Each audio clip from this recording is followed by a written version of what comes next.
Hi, I'm Scott Stein, Senior Associate Editor at CNET.com, and this is the Samsung NP R580 JS-B1 US. Every year we take a look at various retail laptop configurations for users to find out which ones may be out there that we haven't talked about that present a particularly great combination of value for your money. Well, we don't normally see Samsung laptops available at all, and this mainstream one is part of a recent laptop released by Samsung, and was a retail configuration that has a fantastic value for its cost.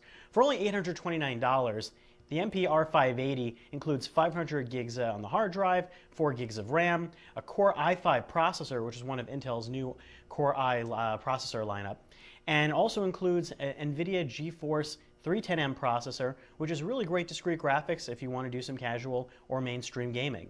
It even includes a Blu-ray drive, so it really covers all bases, and at $829, it's at least $150 cheaper than similarly configured models, and of course we were wondering, would it be as good as advertised? Well, the 15.6-inch screen, the screen was perfectly great for us for viewing movies, for editing, and casual office work. The brightness was nice. The keyboard is a full keyboard along with a semi-squished number pad we've seen before on models from Asus.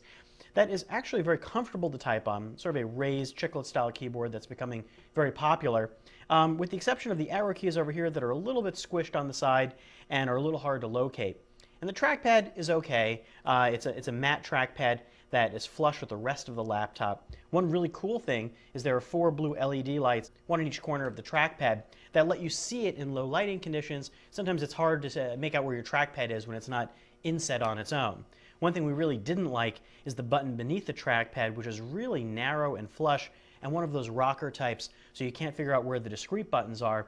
We found it really hard to locate when we were typing and using the laptop. However, it's hard to quibble at this value. You know, the outside appearance is pretty attractive too. It has a 3D type of a pattern with this touch of color type design, not unlike what we've seen in Samsung HD TVs. Certainly attracts fingerprints, but you know, it's not unattractive, and it's actually surprisingly lightweight. Our one knock on the laptop is it has under 3 hours of battery life, which is a letdown. But hopefully you can forgive it for this price and just keep it plugged in near an outlet. Rounding out the Samsung laptop, it actually has a great selection of ports. It's got VGA, HDMI, it even has an eSATA combo port if you want to plug in a hard drive. It's got an express card slot. I mean, it really covers a lot of bases, more than we see in many laptops, and will provide you pretty much with about everything that you need short of a FireWire port. I'm Scott Stein, and this is the Samsung NP R580 JS-B1 US.